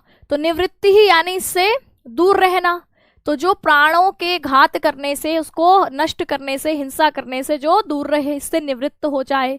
और पर धन हरणे, दूसरों के धन के हरण में संयम, संयम बरतने वाला, यानी दूसरों के धन को ना हरण करने वाला। सत्य वाक्यम, हमेशा सत्य वचनों को ही बोलने वाला, ठीक है। तो प्राण आघातात निवृत्ति ही, प्राणों के जो आघात है उससे निवृत्ति वाला, ठीक है। निवृत्ति शब्द में निवृत्त से आप तीन प्रत्यय करते हैं तो निवृत्ति बनता है, ठीक है। तो प्राण घातात निवृत्ति, यहाँ पर ये त है, आगे न है, अनुनासिक संधि हुई है। इस त को भी न में बदल जाता है सामने अनुनासिक देखकर, या अनुनासिके नुनासिको वा से यहाँ पर कौन सी संधि हुई है, तो आप कहेंगे अनुनासिक संधि। प्राणघातात निवृत्ति, प्राणघातों से निवृत्ति, तो ये आपकी अनुनासिक संधि, ठीक है। प्राणघातों से निवृत्ति, निवृत्ति, ठीक। तो प्राणों के आघात से जहां पर निवृत्ति है, और आपकी यानी निवृत्ति मतलब उसमें संलग्न ना होना, उसमें जुड़ना ना, उनसे दूर रहना। पर धन हरणे, दूसरों के धन हरण करने में संयम, ठीक है। और सत्य वाक्यम, और सत्य वचन बोलना, जीव हिंसा से दूर रहना, दूसरों के धन हरण से संयम रखना और सत्य बोलना चाहिए। काले शक्तिया प्रदानम, काले यानी समय पर, शक्तिया यानी सामर्थ्य अनुसारम, प्रदानम दान देना, समय पर शक्ति अनुसार दान देना। युवती जन कथा मूक भाव, युवती जन, युवतियों के बारे में, स्त्रियों के बारे में कोई बात चल रही हो तो मूक भाव, एकदम आपके मौन रहने का भाव, परेशान दूसरों के प्रति, दूसरों की स्त्रियों के बारे में कथा चल रही हो, बात चल रही हो तो वहां मौन रहने का भाव। तो समय पर सामर्थ्य अनुसार दान देना, और पर स्त्री से जुड़ी चर्चाओं में मौन रहना चाहिए, ठीक है। तृष्णा श्रोतो विभंगो गुरुषु च विनय सर्वभूता अनुकंपा। तो तृष्णा श्रोतः विभंगः, तृष्णा की धारा को तोड़ना। तृष्णा होती है कि आपके लोभ, लालच, जहां पर आप अलग अलग वस्तुओं को प्राप्त करने की इच्छा वाले हो जाते हैं। तो ऐसे में तृष्णा श्रोतः विभंगः, तृष्णा रूपी स्रोत को भंग करने वाले, तोड़ने वाले। गुरुषु विनयः, गुरुओं के प्रति विनम्रता। और सर्वभूता अनुकंपा, और सभी प्राणियों के प्रति अनुकंपा, दया। तो तृष्णा के प्रवाह को रोकना, गुरुजनों के प्रति विनयशील होना और सभी प्राणियों पर दया करनी चाहिए। सामान्य सर्वशास्त्रेषु शास्त्रेषु अनुपहत विधि ही, तो इस प्रकार सामान्य रूप से, सर्वमान्य रूप से, सर्वशास्त्रेषु सभी शास्त्रों में, अनुपहत विधि अप्रतिषिद्ध विधि वाला, बिना रुकावट के आपके जो है वो करने वाला, विधि वाला। श्रेयसामेश पंथाः, वह आपके कल्याणकारी मार्ग पर यही मार्ग बताया गया है। यही मार्ग कैसा है? कहा श्रेयसाम कल्याणकारी पंथाः, यही आपके कल्याणकारी पंथ, रास्ता, मार्ग बताया गया है। तो यही मार्ग सभी शास्त्रों में समान रूप से मान्य, अप्रतिशुद्ध है, यानी इसका अनुसरण करने योग्य है। यही मानव कल्याण का सर्वोत्तम मार्ग है। तो भर्तृहरि बताते हैं कि मानव जीवन के परम कल्याण के लिए जो मार्ग शास्त्रों ने दिखाया है वह है जीव हिंसा का त्याग, पर धन हरण से संयम, सत्य वचन, समय पर सामर्थ्य अनुसार ध्यान, पर स्त्री से विमुख, तृष्णा का नियंत्रण, गुरुजनों के प्रति विनम्रता और सभी प्राणियों पर दया। यही धर्म संगत और अप्रतिषिद्ध विधि वाला सामान्य मार्ग है जो मनुष्य को परम श्रेय कल्याण की ओर ले जाता है। तो यहाँ पर निवृत्ति ही में आपने 3 प्रत्यय देख लिया, युवती ही में भी युवन से 3 प्रत्यय करके युवती ही आपके बना। अनुपहत विधि ही, अनुपहतः च विधि ही चह, है ना, जहाँ पर आपके बिना रुके जिसमें आप जो कार्य करने वाले हैं, ठीक है। तो कर्मधारय समास, अनुपहत विशेषण है विधि का। सर्वभूता अनुकंपा, सर्वेशाम भूतानाम अनुकंपा, सभी प्राणियों के प्रति अनुकंपा, दया। तो षष्ठी तत्पुरुष। श्रेयशाम आपके श्रेयस शब्द का षष्ठी बहुवचन, कल्याणकारी मार्ग। फिर आगे कहा प्रारभ्यते न खलु विघ्न भयेन निश्चहि, प्रारभ्य विघ्न विहिता विरमन्ति मध्याः, विघ्नै पुनः पुनः अपि प्रतिहन्यमानाः, प्रारब्धम उत्तम जनाः न परित्यजन्ति। तो इसमें क्या लिखा है? प्रारभ्यते न खलु, प्रारभ्यते यानी आरंभ किया जाता है, न खलु नहीं आरंभ किया जाता, विघ्न भयेन विघ्न के भय से, निश्चय नीच पुरुषों के द्वारा। तो नीच लोगों के द्वारा कि कोई कष्ट आ जाएगा, कोई परेशानी आ जाएगी, कोई विघ्न आ जाएगा, इसलिए शुरू ही नहीं किया जाता। तो कहा आरंभ किया जाता है बिल्कुल भी नहीं विघ्न के भय से, नीच जनों द्वारा। तो यहाँ पर निश्चय ही विघ्न भयेन, नीच पुरुषों के द्वारा विघ्न के भय से, ना खलु प्रारभ्यते शुरू ही नहीं किया जाता, काम के बीच में कोई बाधा आ जाएगी। तो नीच लोग विघ्नों के भय से कार्य का आरंभ ही नहीं करते। प्रारभ्य प्रारंभ करके, विघ्न विहिताः विघ्न आ जाने पर, विरमंती छोड़ देते हैं, मध्याः मध्य कैटेगरी के लोग जो होते हैं वो शुरू तो करते हैं, लेकिन जैसे ही कोई विघ्न विहिताः विघ्न एंट्री लेता है तो ये क्या हो जाते हैं? तो छोड़ देते हैं, विरमंती विराम ले लेते हैं। तो प्रारभ्य मतलब आरंभ करके, विघ्न विहिताः विघ्नों द्वारा रोके जाने पर, विरमंती रुक जाते हैं, मध्याः मध्यम श्रेणी के लोग। तो मध्यम श्रेणी के लोग कार्य आरंभ तो करते हैं परंतु जैसे ही विघ्न पड़ता है वैसे ही रुक जाते हैं। विघ्न ही पुनः पुनः अपि प्रतिहन्यमानाः, विघ्न ही विघ्नों से, पुनः पुनः अपि दोबारा दोबारा भी, प्रतिहन्यमानाः आहत किए जाने पर भी, रोके जाने पर भी, उत्तम पुरुष बार बार विघ्नों से आघात हुए भी, प्रारब्धम उत्तम जनाः न परित्यजन्ति, प्रारब्ध किए हुए को, प्रारंभ किए हुए को, उत्तम जनाः न परित्यजन्ति उत्तम लोग नहीं छोड़ते। तो वे आरंभ किए हुए कार्य को कभी नहीं छोड़ते। जैसे आप में से ही बैच में जो साथी एनरोल हुए हैं उनमें से बहुत सारे साथी ऐसे होंगे, कुछ तो ऐसे होंगे एलटी ग्रेड की तैयारी करने वाले कि जैसे इस बार मेंस का पेपर शामिल हुआ तो उन्होंने पहले ही हार मान ली, है ना। उन्होंने कहा भैया अपने बस की तो मेंस है नहीं, चलो एमसीक्यू आता पेपर तो तब तो कैसे तैसे तब भी कर लेते, पर ये लिखने वाला चक्कर तो हमसे होगा ही नहीं। तो ये कौन से कैटेगरी के? सबसे नीचे ही। उन्होंने काम शुरू ही नहीं किया, उन्होंने कहा भैया हमसे तो हो ही नहीं पाएगा। फिर कुछ लोगों ने शुरू किया, फिर आपके कुछ लोग जो है वो शुरू हुए और उन्होंने आपके क्या करा, आपके काम को शुरू तो किया, लेकिन शुरू करके बीच में जैसे ही बाधा आई होगी, जहां पर समझ में नहीं आया, जहां लगा थोड़ा मुश्किल है, तो वहां तुरंत काम को छोड़ दिया। और कुछ लोग ऐसे होंगे जो बार बार कठिनाई आएगी लेकिन मुश्किल लगेगा कि यार हमसे हो नहीं रहा है, लेकिन फिर भी बाधाओं के आते आते हुए भी काम को करते रहेंगे। उन्हीं को यहाँ पर उत्तम जनाः कहा है। नीच लोग विघ्नों के भय से कार्य शुरू ही नहीं करते और मध्यम श्रेणी के लोग कार्य शुरू करके भी विघ्नों से प्रताड़ित होने पर विचलित होकर रुक जाते हैं। उत्तम श्रेणी के लोग विघ्नों के द्वारा बार बार आहत किए जाने पर भी प्रारंभ किए हुए कार्य को त्यागते नहीं हैं। इस श्लोक के अध्ययन से आप यह व्याख्या कर सकते हैं कि कैसे आपके 3 कोटि में लोग बटे हुए होते हैं। तो प्रारभ्यते ना, प्रारंभ नहीं किया जाता, निश्चय ही विघ्न भयेन विघ्नों के भय से नीच पुरुषों के द्वारा। प्रारभ्य प्रारंभ तो किया जाता है लेकिन विघ्न विहिताः विघ्नों के आने पर विरमंती रोक दिया जाता है, मध्याः मध्यम कैटेगरी के लोगों के द्वारा। विघ्न ही पुनः पुनः अपि, विघ्नों के बार बार आने पर भी, प्रतिहन्यमानः आहत होने पर भी, प्रारब्ध शुरू किए हुए को, उत्तम जनाः उत्तम लोग, न परित्यजन्ति नहीं छोड़ते हैं। ठीक, तो अब आप बीच में कुछ श्लोक में आपकी कुछ गड़बड़ हुई है, क्योंकि मैं 2 किताबों का रेफरेंस ले रही थी, तो दोनों में मुझे अलग अलग दिखा है ना। तो 2 किताबें थी मेरे पास, तो दोनों में कुछ अलग था। तो हो सकता है काफी सारे साथियों के पास वो सेकंड वाली किताब हो जिसमें बीच में ये 2-4 श्लोक कुछ अलग आए हैं, है ना। तो आप चिंता नहीं करेंगे, जो श्लोक दूसरी किताबों में दिए हुए हैं उसको भी मैं करवा दूंगी, है ना।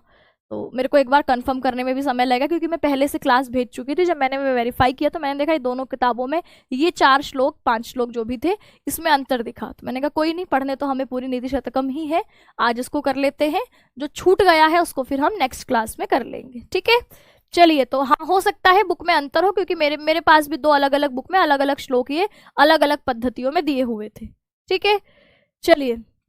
प्रारब्ध्य में देखेंगे तो प्र और आ उपसर्ग है रभ धातु में, और यहाँ पर यक का आगम होकर के प्रारब्ध्य बना है, और ये आपके लट लकार का ही आत्मनेपदी प्रथम पुरुष एक वचन का रूप है। नीच शब्द में तृतीय विभक्ति बहुवचन निश्चय ही।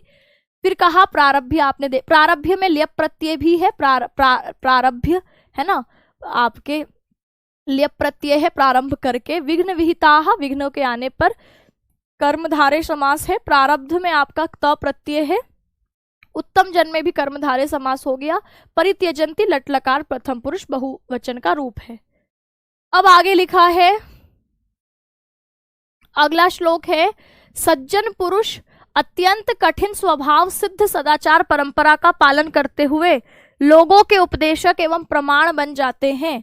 इस पर प्रकाश डालते हुए कवि कहते हैं, क्या कहते हैं, असंतो ना अभ्य अर्थाः सुत अपि न याच्याः कृषधनः प्रिया न्यायया वृत्तिम मलिनम सुभंगे अपि सुकरम विपत उच्चहि स्थेयम पदम अनुविधेयम च महताम सताम केन उद्दिष्टम विषमम असि धारा व्रतम इदम। तो अब यहाँ पर कहा कि असंताह, सबसे पहला शब्द है इसमें असंताह। असंताह यानी जो असज्जन लोग हैं, है ना। कहा असज्जन लोग ना अभी अर्थ्याह। अब इसमें बताओ कि कौन सी संधि हुई है। असंताह, असंताह के बाद कौन सा पद दिख रहा है, ना अभी अर्थ्याह। ठीक है, ना अभी अर्थ्याह यानी जो असज्जन है, असंत है, ना अभी अर्थ्याह, मांगने योग भी नहीं है, है ना। और कहा सुहृत अपि, दूसरा शब्द लिखे देखेंगे, सुहृत अपि। जो सुहृत है आपका, सुहृत है, अपि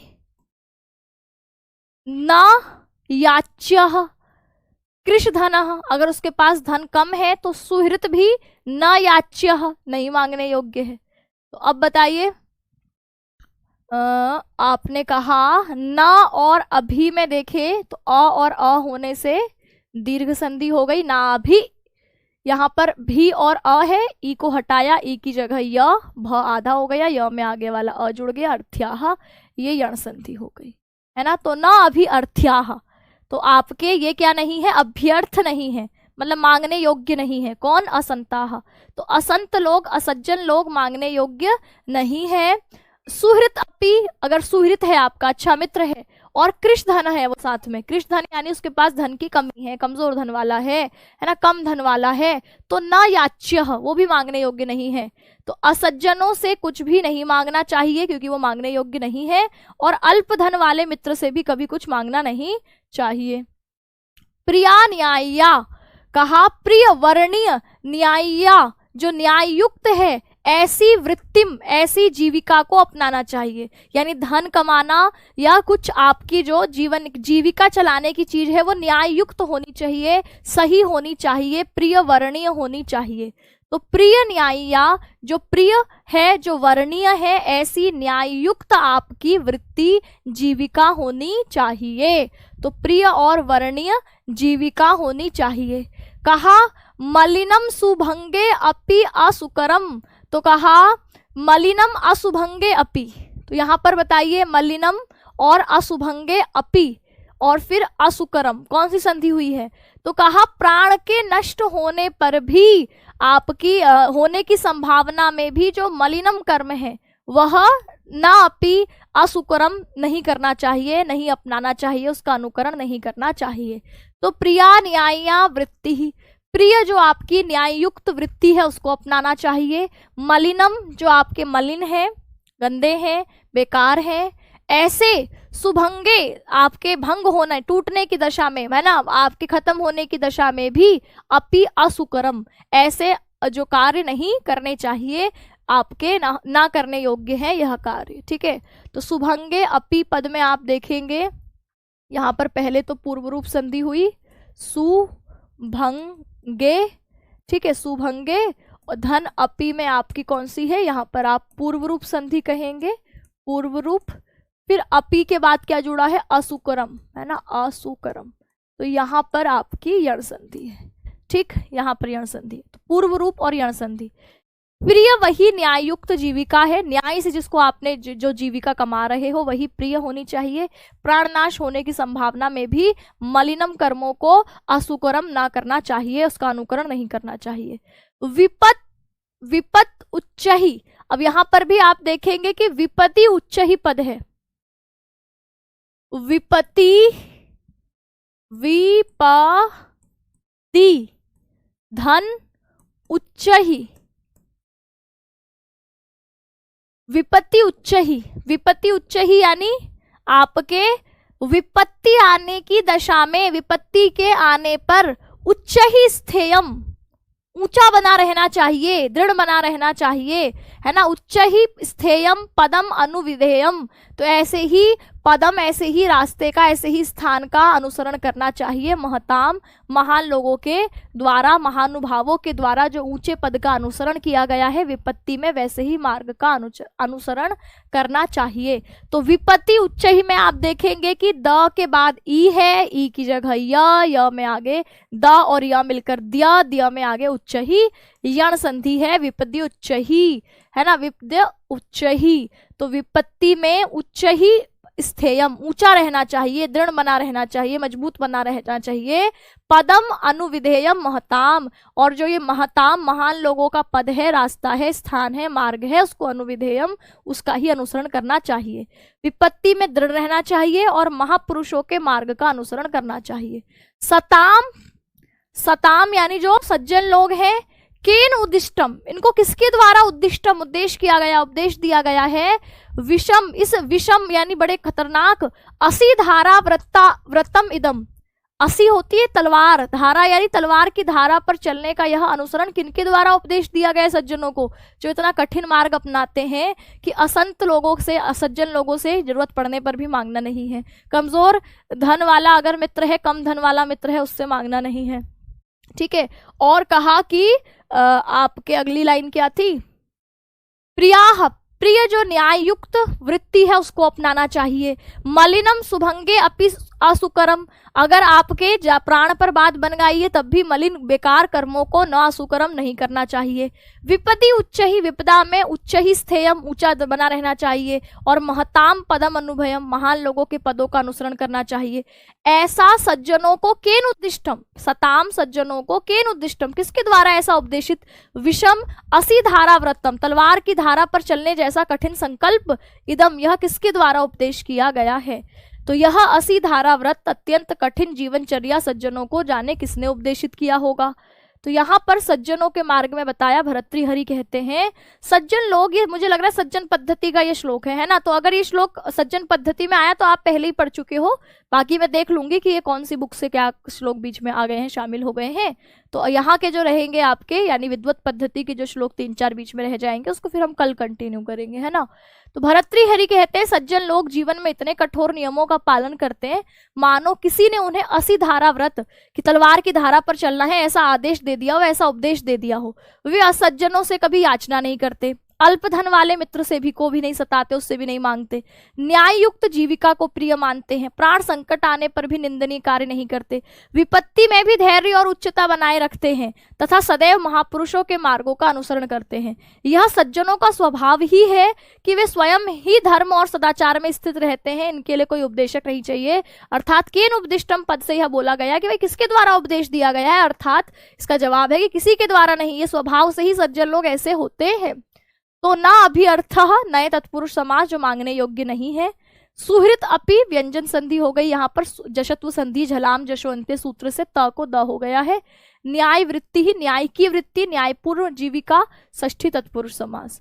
कृशम धनम यस्य सह कृश धनः, ऐसा व्यक्ति जो गरीब है जिसके पास अल्प धन वाला, बहुव्रीहि समास। शोभनम हृदयम सुहृत, आपके शोभनम हृदय ऐसा मित्र जो जिसका हृदय क्या है, सुहृत है, बहुव्रीहि समास। स्थेयम में स्था शब्द से यत प्रत्यय और याच्य में याच से यत प्रत्यय। ठीक,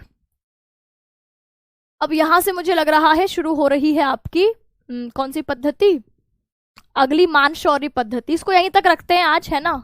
मान शौर्य पद्धति, इसके अगले श्लोक से मान शौर्य पद्धति शुरू हो रही है, तो अभी आज हम इसको यहीं तक रखेंगे। आपकी कुल पद्धतियां कौन कौन सी हैं, तो सबसे पहले ब्रह्म स्तुति आपने देखी थी।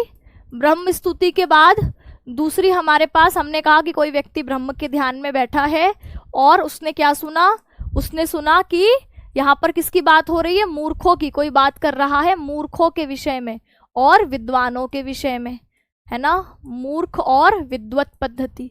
फिर उसने देखा कि ये तो किसी राजा की बात चल रही है, राजा के मान और शौर्य के उसमें बताया जा रहा है। फिर वो थोड़ा और सुनता है तो वो देखता है कि इस राजा की जो अर्थ पद्धति है ना, उसकी जो कर व्यवस्था है वो तो बहुत ही श्रेष्ठ है। फिर वह क्या देखता है कि वो तो दुर्जनों से ज्यादा धन लेता है, ज्यादा कर लेता है, और सुजन यानी अच्छे सुजन लोगों से कम लेता है।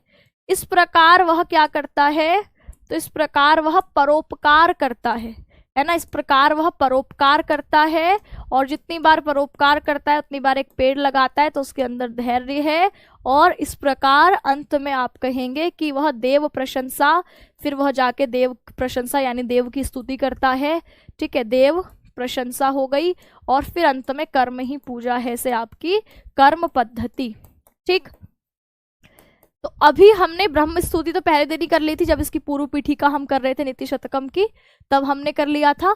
मूर्ख पद्धति कल डन हो गई थी, जिसमें हमने 14 श्लोक तक करा था, उसके बाद 15वें श्लोक से विद्वत पद्धति शुरू हुई थी। लेकिन आज विद्वत पद्धति में कुछ श्लोक मिक्स हो गए हैं आगे की पद्धतियों के, जैसे सुजन पद्धति, धैर्य पद्धति, है ना। तो इसके लिए हमारे पास अभी विद्वत पद्धति के श्लोक रहते हैं। फायदा तो हुआ है कि आगे के चल 2-4 पढ़ लिए, लेकिन अभी हम अगली के जो आगे श्लोक है उसके बाद मान शौर्य पद्धति शुरू हो रही है, लेकिन विद्वत पद्धति के 3-4 श्लोक रहते हैं। तो अभी मैं पहले कल उसको कंप्लीट कराऊंगी, उसके बाद मान शौर्य पद्धति को हम पढ़ेंगे। तो आज जो पढ़ा है इसको अच्छे से रिवाइज कर लेना। कुछ क्वेश्चंस देख लेती हूँ, अगर इतने में जो आपने पढ़ा है उसमें से कोई क्वेश्चन बनने वाले हैं तो उसका जवाब आप लोग देंगे।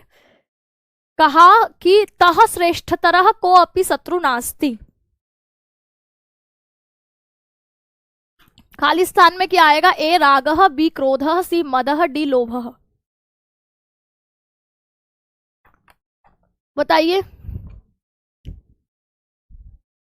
कि आपके तह श्रेष्ठतरः कोऽपि शत्रुः नास्ति, रागतः श्रेष्ठतरः कोऽपि शत्रु नास्ति, क्रोधतः श्रेष्ठतरः कोऽपि शत्रु नास्ति, मदतः श्रेष्ठतरः कोऽपि शत्रु नास्ति, लोभतः श्रेष्ठतरः कोऽपि शत्रु नास्ति। तो क्या कहेंगे कि अगर आपके पास क्रोध है तो फिर आपको शत्रु की जरूरत है ही क्या, किम अरिभिः, क्या करेंगे आप शत्रुओं से। अगर आपके पास क्रोध है तो क्रोध से श्रेष्ठतर कोई शत्रु नहीं है, यह बात इसमें बोली गई थी। ठीक है, अगला क्वेश्चन देखिए, अगला क्वेश्चन जो है वो इसी स्लाइड में आ गया है कि कथयः किम ना करोति पुंसाम। कथयः सत्संगति आएगा, यहाँ पर दुर्जन संगति आएगा, विद्या आएगा, धर्म आएगा। कि कथयः कहो, सत्संगति किम ना करोति पुंसाम, क्या नहीं करती पुरुषों का। तो क्या आएगा, ए सत्संगति, दुर्जन संगति, विद्या, धर्म। तो क्या था कि बताओ सत्संगति, अच्छी संगति क्या नहीं करती पुरुषों का। सत्संगति कथयः किम ना करोति पुरुषाम, है ना। तो ये आपके सत्संगति इस खाली स्थान में आएगा। प्रारभ्यते ना खलु निश्चयी, क्या लिखा, प्रारभ्यते ना खलु निश्चयी सत्संगित संगति भयेन विघ्न भयेन दुख भयेन दारिद्र्य भयेन। क्या आएगा, प्रारभ्यते ना खलु निश्चयी। तो ऐसे श्लोक भी पूछे जा सकते हैं कि पंक्ति में कोई चीज आपके ब्लैंक दे करके, है ना, खाली स्थान दे करके इसमें क्या आएगा। तो प्रारभ्यते ना खलु विघ्न भयेन, विघ्न के भय से ये शुरू ही नहीं करते नीच लोग, है ना। तो प्रारभ्यते ना खलु विघ्न भयेन निश्चयी, विघ्न के भय से नीच लोगों के द्वारा काम शुरू ही नहीं किया जाता। चलो ये तो अभी नहीं हुआ है। मानिनाम स्वभावम दुर्जना सर्वघातका भवन्ति। आज थोड़ा सा इसकी सेटिंग लास्ट में गड़बड़ हो गई है, तो थोड़ा सा एडजस्ट करेंगे, है ना। अब ये सवाल है, दुर्जनाः सर्पेभ्यः अधिकम घातकाः भवन्ति, आम या न। आम का अर्थ होता है यस, है ना। ये बात सही है या नो, नहीं है, बताओ। दुर्जनाः सर्पेभ्यः अधिकम घातकाः भवन्ति, ये यस या नो, सही है या गलत है, बताओ। सत्यम व असत्यम। तो आप कहोगे सही बात है भाई, दुर्जन से अधिक घातक कौन है, तो सॉरी, दुर्जन जो है वो सांपों से अधिक घातक होते हैं। तो यह बात कैसी है, तो कहोगे आम, सही है बिल्कुल, कि दुर्जन लोग हैं तो सांपों का प्रयोजन ही क्या भैया, है ना। सांप से भी ज्यादा जो कभी भी डसने वाले हैं वो तो दुर्जन लोग ही हैं, है ना। सत्संगति बुद्धे जाड्यम ना हरति, आम और न ही, बताओ। सत्संगति बुद्धे है जाड्यम ना हरति, सत्संगति बुद्धि की जड़ता को दूर नहीं करती, ये यस और नो, सही या गलत। तो बताइए क्या होगा। सत्संगति बुद्धे है जाड्यम ना हरति, तो आप कहोगे गलत है भाई, हरती है। सत्संगति कथया किम ना करोति पुंसाम, बताओ सत्संगति क्या नहीं करती, बुद्धि की जड़ता को दूर करती है, आपकी कीर्ति को फैलाती है, आपकी वाणी में सत्य का जो है उससे सिंचित करती है। तो सत्संगति तो सब कुछ करती है ना। उत्तम जनाः कार्य सिद्धि पर्यंतम प्रयत्नम कुर्वन्ति, उत्तम लोग कार्य सिद्धि के पर्यंत तक प्रयत्न करते हैं, ये सही है कि गलत है, आम व ना ही, बताओ। आम व न, तो क्या कहेंगे कि उत्तम लोग कार्य सिद्धि तक प्रयत्न करते हैं, बिल्कुल सही, ठीक है। तो इस तरीके से आप कुछ सवाल देख सकते हैं। चलिए, तो ये आपके हमने आज पढ़ा, ठीक है। कल विद्वत पद्धति को कंप्लीट करेंगे पहले, उसके बाद विद्वत पद्धति कंप्लीट करने के बाद ही हम अगली पद्धति मानशौर्य पद्धति की तरफ बढ़ेंगे। 1 बजे व्याकरण चल रहा है। व्याकरण में अभी हम लोग संधि कर रहे हैं, संधि में बहुत समय जा रहा है हम लोगों का, लेकिन क्या कर सकते हैं भाई, है ना। आप लोग बिल्कुल नए हैं तो मुझे भी आपकी स्पीड के हिसाब से ही चलना पड़ रहा है। आप देखेंगे कि ये वाली बुक मेरे पास है ना, इसी बुक से मैं आपको लघु सिद्धांत कौमुदी है ये, इसके हिसाब से पढ़ा रही हूँ। अगर संधि प्रकरण में हम कुल सूत्र देखें जहां पर संधि प्रकरण खत्म होता है, अभी वार्तिक हटा के बोल रही हूं मैं, ये वार्तिक हटा के भी आप अगर यहाँ पर सूत्र देखेंगे, कौन सा प्रकरण है, उत्व संधि, लगभग 115 सूत्र हैं, है ना। 115 सूत्र हैं यहाँ पर, और अभी मुझे लग रहा है हम 108 कौन से पे हैं, 100 पे कहाँ पहुंचे हम, अभी 28वें के 29वें पे हैं। लोपः शाकल्य से तीसरा हमने और 31वां सूत्र पढ़ा है। तो 115 में से हम लोग अभी 33 सूत्र मात्र पढ़ चुके हैं संधि को लेकर के, ठीक है। तो अभी हम लोग यहाँ पर संधि में बहुत पीछे चल रहे हैं। तो अगर एग्जाम नवंबर दिसंबर में हुए तो फिर बड़ी दिक्कत हो जाएगी हमें व्याकरण में, अगर व्याकरण हमारा इसी स्पीड से चला। तो अब एक रास्ता है, अगर नवंबर दिसंबर में नहीं है तब तो ठीक है, तब तो थोड़ा थोड़ा सा करके आप लोग पढ़ते रहेंगे। लेकिन अगर बाय चांस नवंबर दिसंबर में एग्जाम हो गए, नवंबर में तो चलो नहीं, दिसंबर में एग्जाम हो गए, तो फिर हमें बहुत दिक्कत होगी, है ना। तो फिर हम जैसे ही अगर दिसंबर की डेट आती है तो मैं फिर आपको शाम को 1-2 घंटे व्याकरण फिर पढ़ाऊंगी, यानी 2 घंटे सुबह साहित्य तो चल ही रहा है, साहित्य मेरे हिसाब से बिल्कुल ठीक स्पीड से है, ये स्पीड रहेगी तो हम लोग कर लेंगे नवंबर तक आराम से, अगर यही स्पीड हमारी रही तो, है ना। लेकिन व्याकरण में दिक्कत हो सकती है अगर यही स्पीड रही और दिसंबर में हमारा पेपर हो गया तो अगर डेट आ गई तो फिर हम लोग फिर 2 घंटे शाम को फिर आपको व्याकरण पढ़ने के लिए तैयार रहना होगा, यानी दिन में 1 घंटा तो आप पढ़ेंगे ही, शाम को 6 बजे के बाद मैं आपको फिर व्याकरण पढ़ाऊंगी, या वही 1 से क्लास जो है उसको और खींच करके 3 बजे तक कर लूंगी, ताकि 2 घंटे हम दिन में व्याकरण पढ़ लें, ठीक है, कोई अच्छी बुक बताइए तैयारी के लिए। कोई ऐसी सिंगल बुक आप सोचोगे इससे तैयारी हो जाएगी, तो ऐसी कोई बुक नहीं है ना। हर जैसे शुकनासोपदेश है तो उसमें भी आपको अलग अलग ऑप्शन मिलते हैं। मुझे नहीं पता क्योंकि मेरे पास तो एक जो किताबें हैं मैं उसी का रेफरेंस लेती हूँ, बाकी ऑनलाइन दुनिया भर का कंटेंट है, तो किताबें खरीदने की मुझे फुर्सत भी नहीं, मैं कहीं जाती भी नहीं। तो है मैंने ऑनलाइन जो जो रिसोर्सेज अपनाए थे वो सब आपको बता दिए। लघु सिद्धांत कौमुदी मेरे पास ये वाली है, मेरे लिए ये बेस्ट है क्योंकि इसमें बहुत अच्छा सा एक्सप्लेनेशन भी दे रखा है, सूत्र भी दे रखे हैं। तो लघु सिद्धांत कौमुदी आप ये ले सकते हैं। व्याख्याकार इसमें गोविंद प्रसाद शर्मा, संपादक आचार्य रघुनाथ शास्त्री, और श्रीधर मुखोल्लासिनी, हिंदी व्याख्या समन्विता। ये आपके लघु सिद्धांत कौमुदी की किताब है। ठीक, चलिए तो आज के इस सेशन को हम यही खत्म कर सकते हैं। ठीक है, और तब तक आप सभी को रिवीजन कर लेना है इसका जितना पढ़ाया गया है आज। फिर 1 बजे मिलते हैं। 1 बजे भी जब संधि पढ़ने आए तो पिछले का थोड़ा सा रिवाइज करके आया करिए, तब ज्यादा अच्छे से समझ में आएगा। ठीक है, चलिए सभी साथियों को नमस्कार, धन्यवाद।